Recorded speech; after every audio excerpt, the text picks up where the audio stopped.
their view of the world on. They were serious about following and worshiping their gods every bit as much as the Jews were about Yahweh.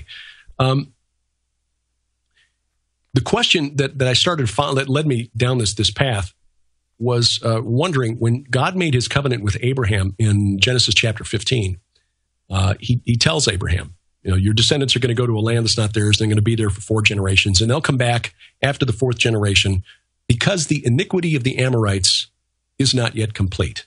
Right. All right. So who are the Amorites? Well, most of us who have only heard of the Amorites by reading the Bible or hearing them mentioned once in a while in church, okay, that's just one of the groups, one of the people groups that the Israelites had to push out of the way when they were, when they came to take possession of Canaan, the Holy Land. And they had those 2 really big Amorite kings on the east side of the Jordan River, Sihon of Heshbon and Og of Bashan. But other than that, we really don't know anything about the Amorites, most of us. Neither did I until I started reading about a year ago and found that there's like a whole subculture in archaeological studies of people who just study the Amorites. Huh. What's the deal with the Amorites? Why were they important? Why did God tie the return of Israel from Egypt to Canaan? Right.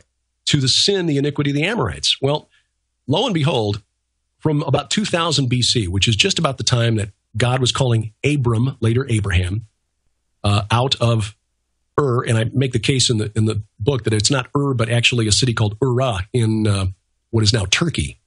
He didn't come from what is now Iraq in southeast Mesopotamia. He came from northern Mesopotamia. Right.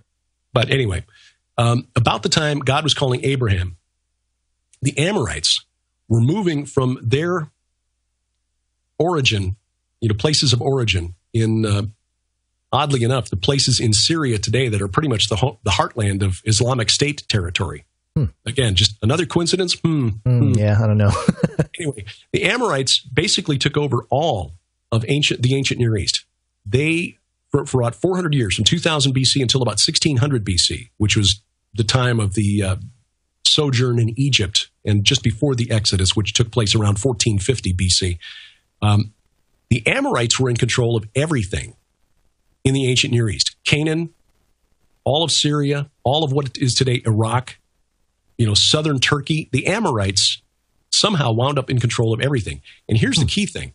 The Amorites founded Babylon. There is no ethnicity called Babylonian. Right? That's like calling me Chicagoan or, Chicagoite because I was born there. When the truth is I'm German, Swedish, English, Welsh, etc. Right. Babylon was an unimportant, nothing little village until about 1800 BC, when an Amorite king named Sumu Abam became king. And in fact, it was like 4 generations later before any of those kings in that Babylonian dynasty that included Hammurabi the Great even bothered to call themselves king of Babylon. Huh. So, with all due respect to Bible teachers who for a century and a half have been putting the Tower of Babel in Babylon, it's time we stop teaching that because it's wrong.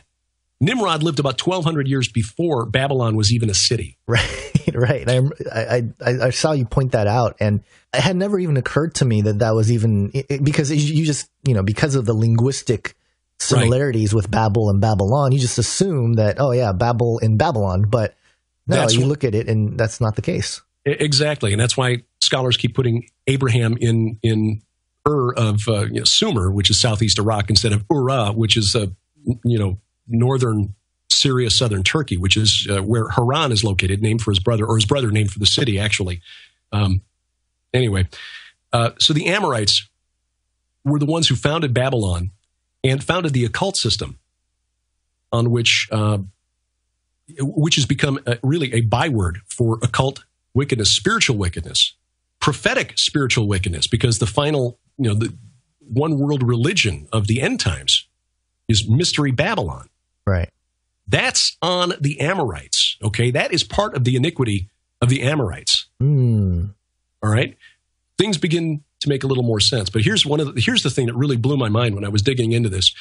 So the Amorites had control of that whole area. By the way, I had to wonder when I was doing this research, that was about the same period of time that the Hyksos, these Semitic-speaking, like the Amorites, Semitic-speaking people were in control of northern Egypt. I wonder if they were Amorite too. Yeah, sure enough. Scholars have known this for a long time. Hyksos were actually Amorites. Their most famous king had a name that shows up in the ancient king lists of some of the Amorite royal dynasties of Mesopotamia. But here's another name that shows up in the royal dynasties of the Amorites, of the old Babylonian kingdom, the old Assyrian kingdom, and the Ugaritic kingdom. Now, Ugarit was a city-state, Syrian coast. The peak of its power was about the time of the Judges in the Old Testament, 14th to 12th century BC. That royal dynasty also traced their family line back to an ancestor named Dedan, as in Dedan and Sheba. Shows up in Ezekiel 38, shows up in Genesis 10, Table of Nations. Right. They happen to be nephews of Nimrod, which I don't think is a coincidence. But there was a tribe that apparently was named for this ancestor, Dedan, called the Ditanu, or the Tidanu. It depended on, who was writing it down, a Babylonian, Akkadian scribe, whichever. But all of the royal houses of the Amorites, at least the ones that we can really trace, there was a very powerful Amorite kingdom in northern Syria centered on the city of Aleppo. And we really don't know much about them because Aleppo has never been depopulated. So there's a lot of stuff buried underneath the city that we haven't dug up yet, or archaeologists haven't dug up yet. But anyway, the Ugaritic kings, the old Assyrian kings, the old Babylonian kings, all trace their ancestry back to this ancestor, Dedan, and this tribe of Ditanu or Tidanu, who had kind of a military reputation. Right. And in fact, they were considered such fearsome warriors that the last Sumerian kings of Mesopotamia, who ruled from the city of Ur around 2100 BC to 2000 BC, they actually built a wall 175 miles long that stretched from the Euphrates River across the Tigris River and then around to another river called the Diyala, which runs northeast out of Baghdad. Wow. And they actually named this wall the Amorite Wall that keeps the Tidanu away. I mean, you couldn't get more plain than that. And in fact, there's a lament for the destruction of some of the cities of ancient Mesopotamia that blame the Tidanu, who always strap on the sword, or some such.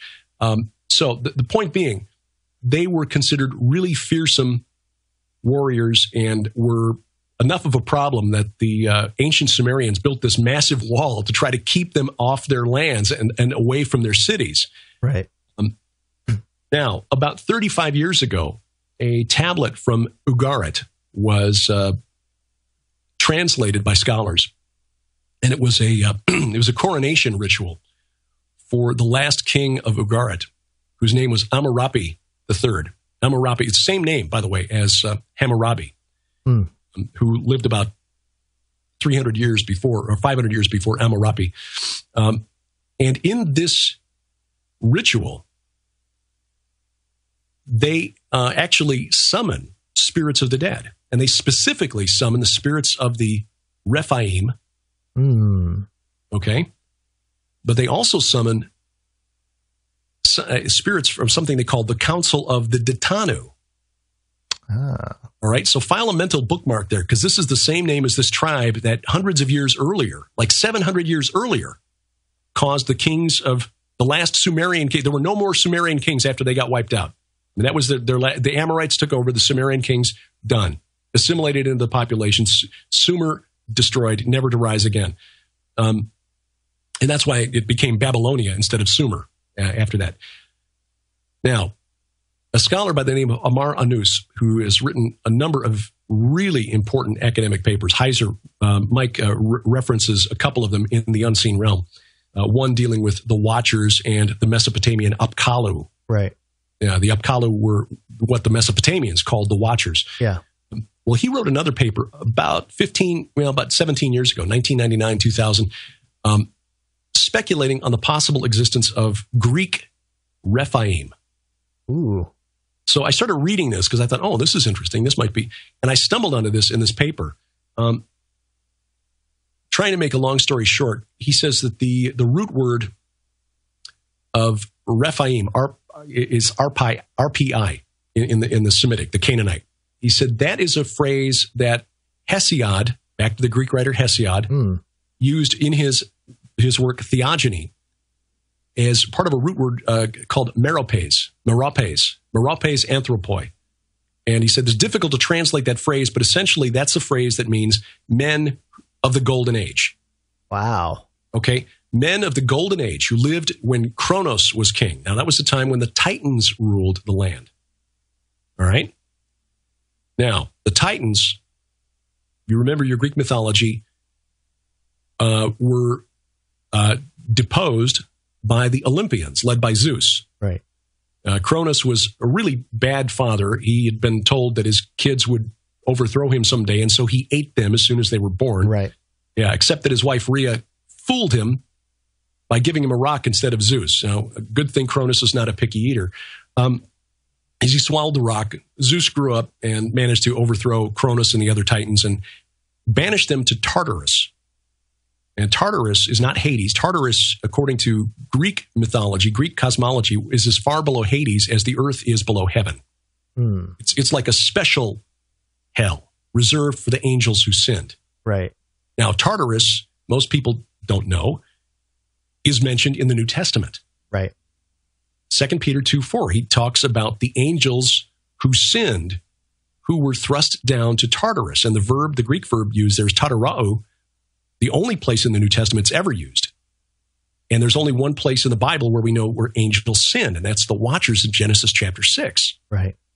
Watchers equals Titans, thrust down to Tartarus. Okay? The men of the golden age that Hesiod wrote about, these meropes anthropoi, again, root word for meropes, the same root as Rephaim in Semitic. Oh. Yeah. That's pretty crazy. Nephilim equals Rephaim. All right? Right. And he identifies in in one of his writings, he identifies some of these meropes anthropoi. Theseus, the Greek hero Theseus, names another one. Aegeus, the Aegean Sea named for him. He was a king who committed suicide by jumping off a cliff into the sea. Polyphemus, who was the Cyclops in the story of Odysseus. Okay, those were the Nephilim, the men of the golden age of Kronos. Now, back to the kings of Ugarit and this summoning ceremony to crown the new king, where they summoned the spirits of the Rephaim, and at the council of the Ditanu. And here's the kicker. The council of the Ditanu, according to the scholar Amar Anust, the root word for the Greek word Titans, is Ditanu. The council of the Titans is who is being summoned in this coronation ritual for this Amorite king of Ugarit. Wow. And there is evidence from Babylon that there was an ancestor veneration, if not worship, that took place there among the royal family there as well. Hammurabi the Great traced his ancestry back to one Ditanu. Some of the kings of Babylon, descendants of Hammurabi, were named. It had Ditanu as an element in the name. And here's another thing. It was common in that day and age, second millennium BC, for names to have what's called a theophoric element. It's a reference to a god. And we see that in the Bible, like Samuel, right, or Daniel, Hezekiah, you say that in the pagan cultures around there too. Now, most scholars who look at the name of Hammurabi or this last king of Ugarit, Amurapi, he didn't know it when he was being crowned with this ritual that the sea peoples, what the scholars call them, were about to destroy Ugarit and kill him. So sadly, the Titans and the Rephaim didn't help him much. But his name, they say, is a compound name with a theophoric element. And the theophoric element is the Rapi, the RPI. But scholars will say that, RPI, well, that's also a root word that can mean healer, like, a doctor or physician. Right. Even though they admit there is no example that they can point to of any RPI, Rapha or Raphayu or Rephaim actually healing or serving in any capacity that looks like a healer. But they will say that the name means my kinsman, like Amu. It's like Ami in like the Ammonites, the son of Lot and his daughter through their illicit relationship was named Ben Ami, son of my kinsman. Mm-hmm. So Amurabi, Amu Rapi means my kinsman is a healer? I don't think so. I think it probably means, and I'm no scholar, so I could be way off base here, but scholars admit that this RPI root word from which we get Rephaim, we never see one of these things actually healing anything. I think it means my kinsmen are the Rephaim. Right. And that was what the Amorite kings of Ugarit, of Babylon, were apparently into. They appear to have believed that they were descendants of the Titans, or subject to the Titans and descendants of the Watchers, descendants of the Nephilim. Right. And that's so bizarre you mentioned that, because, and tying it again to the modern sort of world of what we're looking at, and we'll bring in Basil here. It looks like he made it. Hey.